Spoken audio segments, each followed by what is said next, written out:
Vraie Voix Sud Radio, le grand débat du jour.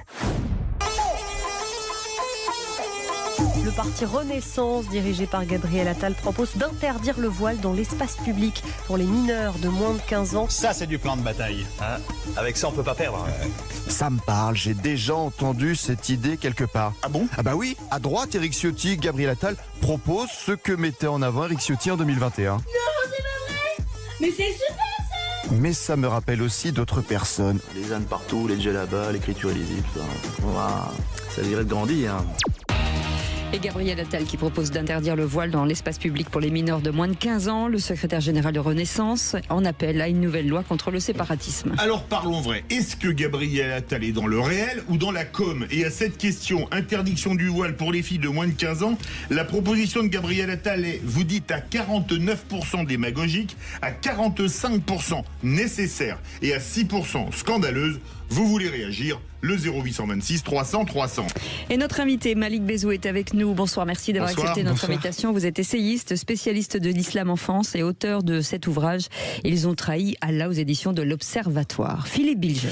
Je n'ai jamais entendu une bonne mesure en France proposée qui n'ait pas été initialement qualifiée de com. C'est une manie, ça. À chaque fois que quelque chose de bien est proposé, on dit c'est de la com. Alors plus rapidement, contrairement à ce qu'on prétend, cette mesure de Gabriel Attal n'est pas proposée dans l'improvisation à la suite de Wauquiez et de Bruno Retailleau. Ça couvre depuis longtemps. Deuxième élément, je ne méconnais pas les difficultés si c'était mis en œuvre pour contrôler l'application de ce qu'il souhaite. Mais sur le fond, je pense que ça pourrait être une très bonne idée dans la mesure où avant 15 ans, on peut considérer d'ailleurs, 15 ans c'est la fracture sur le plan pénal, on peut considérer qu'on n'a pas son libre arbitre. Alors bien sûr que c'est de la com, absolument. Gabriel Attal ne gouverne qu'avec les sondages, donc il est obligé d'aller encore plus à droite puisque Édouard Philippe va de plus en plus au centre. Donc vous savez, c'est un mouvement de pendule, hein, vous allez voir le même. Donc il a besoin de sujets comme ça qui frappent l'opinion. L'abaya, ça concernait 100 personnes, ça a frappé l'opinion, ça a fait tout son miel à l'éducation nationale. Qu'est-ce qu'il a changé à la vie des élèves véritablement à l'éducation nationale, Gabriel Attal? Rien du tout, à part l'abaya. 15 ans, excusez-moi, hein, vous allez vous heurter au principe même de la laïcité en France. Hein. Le principe même, c'est que chaque personne a le droit de manifester sa religion dans la mesure où ça ne touche pas à l'ordre public. Et deuxième point, la loi de 2004, moi je la trouve parfaite, hein, interdiction bien sûr à l'école, dans les lieux publics, etc. Donc pour moi, la loi suffit, tout le reste c'est de la littérature, et tout le reste ne permet que de faire du miel, mais la réalité, si vous voulez, c'est que les Français sont dupes de rien. Et Attal, il a besoin de reprendre 4 ou 5 points sur Édouard Philippe, donc voilà. Allez, moi, je suis pas dans la politique sondagière Françoise de Gois. Non, mais toi, non. Mais ce qui m'intéresse, en fait, c'est surtout que les personnalités politiques, hein, quels qu'ils soient, du centre, j'aimerais bien qu'à gauche aussi, on puisse se saisir de ce genre courageusement, de ce genre de sujet. Mais là, il faut du courage. Non, mais il faut du courage parce que pour faire quoi? Il faut du courage pour s'attaquer à ça. Je suis pas certain, moi. Moi, je pense que effectivement, il a, en tout cas, il y a une partie de la Macronie, et j'en suis, qui a nécessairement un travail de contorsion à faire pour accepter la France telle qu'elle est et les problèmes et les grands défis tels qu'ils sont. Alors effectivement, s'il y a une poussée à droite qui fait comprendre à mes anciens comparses qu'il faut se bouger un peu sur ces sujets, je trouve qu'on devrait, comme le fait Philippe Bilger, reconnaître le courage, la bonne idée. Après que ça soit de la com ou pas de la com, en tout cas ça pousse. Mais il faut du courage pour parler de ces sujets-là. Il faut du courage. Ne parle que de ces sujets-là. Il faut du courage pour être contre, en vérité. Parce que le politiquement correct maintenant, c'est exactement ce que vous êtes en train de développer. Absolument pas. Le politiquement correct, c'est de ne rien dire. François, c'est Gabriel Attal qui avait commandé ce rapport en 2024 quand il était Premier ministre. Donc il est déjà sur ce sujet en 2024. Écoutez, je veux bien, ce sont les sujets qui font flipper tout le monde. Et évidemment, il veut aller encore plus à droite. Donc forcément, Allez, notre invité est avec nous. Malik Bezou, merci d'être avec nous. Vous êtes essayiste, spécialiste de l'islam de France et auteur de cet ouvrage. Ils ont trahi Allah aux éditions de l'Observatoire. Cette proposition de Gabriel Attal, est-ce que ça tombe sous le sens ? Mais écoutez, moi je considère, et je l'ai écrit déjà, notamment dans ce livre que vous avez nommé, que l'islam sunnite aujourd'hui, c'est vrai pour l'islam chiite, est malade. J'avais écrit aussi pour Fondapol, crise de la conscience arabo-musulmane. L'islam est en grande, je parle de la théologie musulmane, elle est en grande difficulté, elle n'a pas su s'adapter à la modernité. Se réformer comme les catholiques par exemple. Tout à fait, lors de Vatican II, l'islam n'a pas connu ça. Et donc l'islam traîne un conservatisme qui est complètement inadapté, avec des théologiens ultra rigoristes qui ont professé ce qu'on appelle le wahhabisme durant des décennies, et les résultats aujourd'hui sont catastrophiques. Le port du voile n'est pas du tout une prescription religieuse à la base. C'est vraiment une interprétation du Coran. Il y a 6236 versets dans le Coran. Un seul parle du voile, et il est absolument équivoque. Il dit qu'il faut rabattre le voile des femmes sur leur poitrine, donc il laisse suggérer que la poitrine doit être dissimulée, mais il parle absolument pas du voile sur la tête. C'est une invention des théologiens, et aujourd'hui, effectivement, il y a un endoctrinement. Que ce soit par les courants wahhabo-salafistes qui sont très très très influents sur les réseaux sociaux, par l'islamisme, et du coup effectivement on a des gamines qui vont porter le voile mais sans comprendre, enfin, parce qu'il y a du conditionnement. Alors maintenant la difficulté c'est que si moi je suis absolument contre le voile si vous voulez, hein. Moi je suis contre le voile, je considère que c'est qui n'a rien de religieux. On peut très bien aimer Dieu sans porter ce voile. Mais est-ce qu'on peut parler d'effet de mode, d'aller jusque-là en fait? Bien sûr. Alors il y a le port du voile. Et est-ce qu'une loi comme ça créerait un double effet de mode? Bien sûr, si vous avez raison tous les deux. C'est compliqué parce que alors il y a des questions identitaires. Il y a des questions, il y a aussi des questions religieuses, parce que beaucoup de femmes que je côtoie, avec qui je parle, me disent moi je porte le voile parce que c'est une prescription, c'est une obligation, et elles ont été influencées par les réseaux sociaux, par les influenceurs, les théologiens intégristes, etc., notamment wahhabites. Mais c'est vrai que l'application de cette loi sur le terrain, elle va être délicate, parce que ça va donner déjà pour la composante nationale musulmane l'impression d'être stigmatisée. Donc on imagine des femmes qui ont 17, 18 ans, contrôle d'identité, ça peut créer des tensions, puis ça peut surtout donner l'impression qu'on stigmatise. Moi j'insiste sur le fait que je combats le voile, et aujourd'hui le combat, il n'est pas sur le plan législatif, il est sur le plan théologique. C'est une guerre idéologique et théologique qu'il faut mener au courant ultra-rigoriste, wahhabite et islamiste. Philippe Bilger, dans le micro. Une fois sur un autre plateau, j'ai entendu quelqu'un qui avait écrit un livre et qui avait indiqué qu'en réalité on avait tort d'invoquer la laïcité pour combattre par exemple le voile, qu'il fallait au contraire parler du concept d'égalité entre les hommes et les femmes. Et ça m'était apparu très pertinent. Qu'est-ce que vous en pensez? Oui, et ça rejoint tout à fait ce que je disais. Aujourd'hui, le combat, il est théologique, idéologique, la dimension législative, pénale, etc., peut être arrangée ou aggravée, hein, parce que concrètement, appliquer cette loi sur le terrain, je ne sais pas ce que ça peut... moi, personnellement, sur le plan... je ne suis pas favorable au port du voile. Pour l'ensemble des femmes musulmanes, je considère que c'est une prescription qui n'a rien de divin. Bon, maintenant...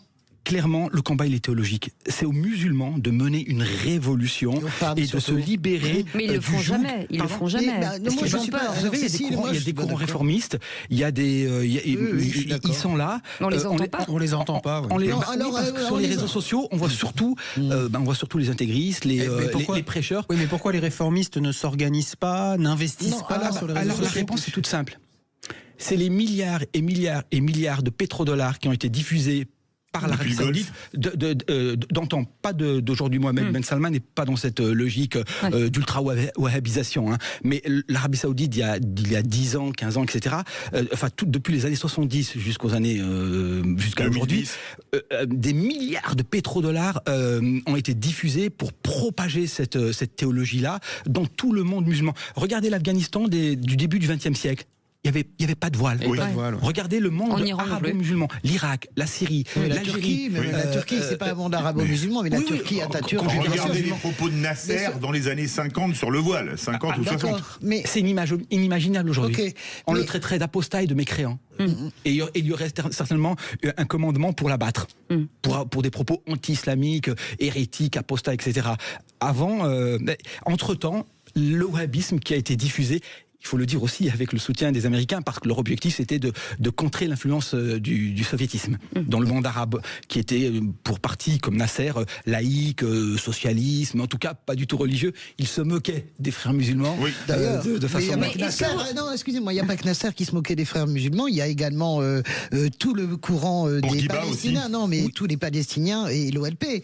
Yasser Arafat, c'était les vieux fédéines, alors ils se fichaient du courant, comme de leur première, du courant d'ailleurs, comme de leur première chemise. Donc ça, je suis d'accord. Mais objectivement, je rebondis sur ce qu'a posé comme question Philippe. On est dans un état de droit. Je sais que ça vous fait bondir. Vous ne devriez pas en tant qu'ancien procureur. La réalité, c'est que oui, il y a une loi. Ça s'appelle la laïcité. Au-delà des difficultés que vous mettez, que vous invoquez, etc., ça ne peut pas passer devant le Conseil constitutionnel une loi comme ça. Vous faites une rupture d'égalité entre les citoyens. Tout citoyen a le droit d'exprimer. Là où il est malin, je trouve, Gabriel Attal, c'est sur le délit de communautarisme. Moi, je trouve ça assez intéressant d'aller chercher là.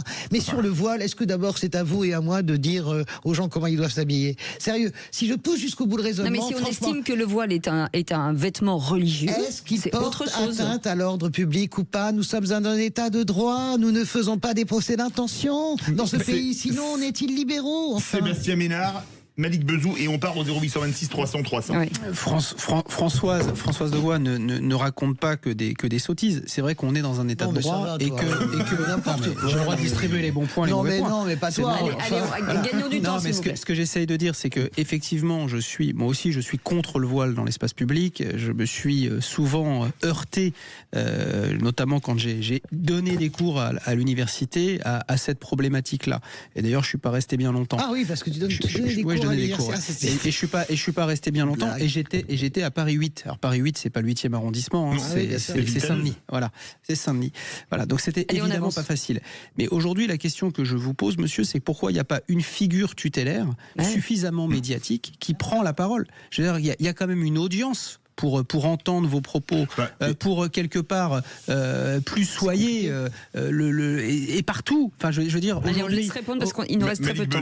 Il y a des gens comme Imam Chalgoumi. Oui, mais lui, il est moqué. Alors le problème de l'imam Chalgoumi, c'est qu'il n'a aucune crédibilité au sein de la composante musulmane de France. C'est pas lui que je pense.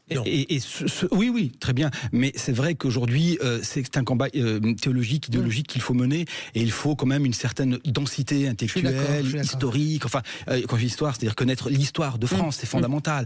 Et il faut connaître l'histoire des civilisations, un minimum, pour pouvoir quand même avoir un impact sur les cerveaux, etc. Et des arguments, surtout. Et des arguments. Donc, il appartient effectivement à ces courants-là, réformistes, qui existent, mais à qui on ne donne pas assez le micro, de mener ce combat.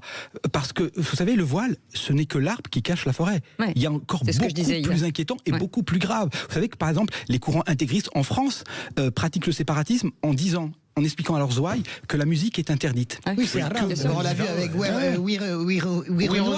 Avec la mort de Renoir, ça commence. Mais il n'y a pas que ça. Non, mais c'est alors que Renoir était justement quelqu'un qui pratiquait de façon assez paisible sa religion. Allez, il faut qu'on aille au standard. 0826 300 300, Nathalie, qui voulait réagir. Rebonsoir, Nathalie. Rebonsoir. Je suis un peu effrayée parce que je suis pas du tout d'accord avec la définition de laïcité de Françoise de Gois. J'ai vraiment les cheveux qui se dressent sur la tête. On ne vient pas à l'école comme on est. Quand on venait à l'école, la laïcité, c'était on cachait tout signe religieux. Non, mais c'est pour ça. On les cachait à l'école et on les cachait en dehors. Non, c'est pour ça que c'est la loi de 2004 dont je parle. Oui, non, mais elle est parfaite pour ça. Oui, mais c'est pour ça qu'on aime la France. Donc elle est parfaite. Et notamment en tant que femme. Maintenant, Attal, peut-être qu'il veut gagner des points dans les sondages, sans doute, parce que c'est assez démago. En revanche, son point positif, c'est de mettre le sujet sur la table. Il faut rentrer dans le dur, parce qu'en fait, le dur, c'est ça. C'est pas que le vêtement, c'est-à-dire c'est prendre des jeunes filles en otage dans un prisme dingue. Alors vous avez les oies blanches, je suis bien placée pour le voir en tant qu'enseignante, qui cherchent une identité, une spiritualité, mais en réalité derrière il y a des filles dont le discours est bien rodé, prosélytes et qui managent bien l'idéologie, les dogmes qui vont avec, et qui sont ultra dangereux intellectuellement. C'est-à-dire que ça n'est pas qu'une spiritualité religieuse, c'est aussi derrière une façon de vivre, un rejet de l'Occident, un rejet de l'éducation nationale, un rejet de l'autorité, telle qu'on nous la présente. Donc c'est très grave. Quant à l'abaya, tout le monde a soufflé quand il l'a fait, Attal. Hein. Alors évidemment, les profs de gauche avaient du mal à le dire qu'ils étaient contents. Il a fallu du temps, ils l'ont dit quand même. Mais il va falloir renlever la tête de ce côté-là. Allez, restez avec nous, Nathalie. Combat debout, ça. Malik Bézou, est-ce que quand on tient le discours que vous tenez, est-ce que ça a un impact sur votre vie? Parce que des gens comme vous, qui parlent comme vous, qui en tout cas, on a l'impression comme Boualem Sansal, finalement, que ces gens-là ont un point rouge entre les deux yeux. Pardon d'être cash, mais... Comment dirais-je, c'est vrai que c'est des sujets sensibles, c'est délicats. Moi, je prêche, je vais dire, dans mon univers, mes proches, mes amis, et je leur explique, argument à l'appui, que ces lectures du Coran, de la religion islamique sont totalement, comment dirais-je, inconsistants, sans faux, et donc on a beaucoup de débats. Je reçois parfois, comment dirais-je, des noms d'oiseaux, des insultes, etc. Mais je débat et j'arrive quand même à faire douter, à faire convaincre. Mais vous êtes un pratiquant, Malik. Je suis croyant pratiquant. Je suis croyant, je suis musulman, j'ai une pratique plutôt soufie. C'est-à-dire bien sûr. Alors bien sûr, les grandes écoles soufis du Sénégal ou du Maroc, oui, bien sûr. Très bien le soufisme. Vous n'êtes pas menacé. Des gens m'ont insulté, m'ont menacé. Vous êtes soufi, bien sûr. Là, je viens de recevoir un texto de quelqu'un qui me dit que mes propos sont immondes. Bon, mais les gens de gauche, de droite aussi, se font insulter par des opposants exaltés de droite. Mais comment on peut faire en fait pour que cette vérité que vous portez puisse être partagée au plus largement, plus large. Par l'éducation, par des conférences, par oui, mais si les profs se censurent, ça pose question aussi. Alors, on a une enseignante avec nous, là. Oui. Non, mais c'est pour ça que je dis que ça doit se passer au sein des mosquées. Les imams ont un rôle très important de ce point de vue-là, d'amener un esprit, de pousser à la réforme, d'expliquer que le port du voile, c'est pas une obligation religieuse, c'est une prescription induite par les hommes. Petite dernière question, parce que moi je suis en boucle sur ce sujet, pardon. Pourquoi la France entière s'émeut face au voile qu'on enlève en Iran, quand les femmes enlèvent leur voile, et pourquoi ça ne se percute pas en France? Comment vous expliquez ça, en fait? Quand les femmes iraniennes enlèvent leur voile, refusent de porter le voile, toute la France s'émeut de se dire mais quel courage, c'est formidable, et ici on trouve que c'est normal. Alors là, c'est toute l'histoire de la France avec son passé, avec c'est vrai que c'est plus facile parce qu'avec le peuple perse, j'allais dire, il n'y a pas de contentieux, il n'y a pas d'histoire commune, alors qu'avec l'islam de France, essentiellement un islam nord-africain, et là il y a quand même une histoire plus compliquée, avec peut-être des sentiments de culpabilité derrière, et qui fait que on a plus de difficultés à dire des choses parce qu'on a peur d'être traité d'islamophobes, etc. Mais il n'empêche qu'effectivement il y a des discours qui sont caricaturaux, il y a des discours qui sont simplistes, il y a une complexité qu'il faut prendre en main, et puis surtout, comme je le dis tout le temps, descendre dans l'arène théologique et puis débattre avec ces individus, et c'est de montrer, comment dirais-je, la composante nationale musulmane de France, que cette lecture wahhabite, salafo-wahhabite de l'islam, c'est une voie de garage. Elle pousse au séparatisme. Parce que tout à l'heure, je vous ai dit, le voile, c'est que l'arbre qui cache la forêt. Ah oui, vous savez, par exemple, que le fait de souhaiter un bon anniversaire, on me l'a reproché. Moi, je voulais souhaiter un bon anniversaire à quelqu'un de ma famille. Et je lui ai demandé, c'est quand sa date d'anniversaire? Et puis, la personne m'a répondu en me disant, non, je ne vais pas te la donner parce que c'est haram, c'est péché de souhaiter bon anniversaire. On en est là. Ah oui. Et alors, si ça, c'est pas du séparatisme, parce que le fait de souhaiter bon Noël, bonne fête de Noël, c'est considéré comme un péché. Rappelez-vous le footballeur égyptien Mohamed Salah qui a fait une photo habillé en Père Noël avec sa femme et leurs enfants. Ils ont eu des menaces de mort, ils ont été traités de tous les noms sur les réseaux sociaux. Alors là, c'est passionnant, il faut que vous parliez beaucoup plus. Merci beaucoup, Malik Bézou. Merci en tout cas votre courage, essayiste, spécialiste de l'islam de France et auteur de l'ouvrage Ils ont trahi Allah aux éditions de l'Observatoire.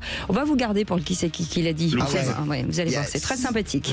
Il est très bon. Franchement, oui, Philippe, qu'est-ce que vous acceptez, Philippe, d'avoir des vrais adversaires. Moi, je veux gagner, quoi. J'en ai marre. D'autant plus que je perds beaucoup. Sud Radio, votre attention est notre plus belle récompense. Merci de nous écouter sur Sud Radio. Non, c'est normal, parce que vous êtes une radio sympa, diversifiée et tout, donc c'est très bien. Sud Radio, parlons vrai.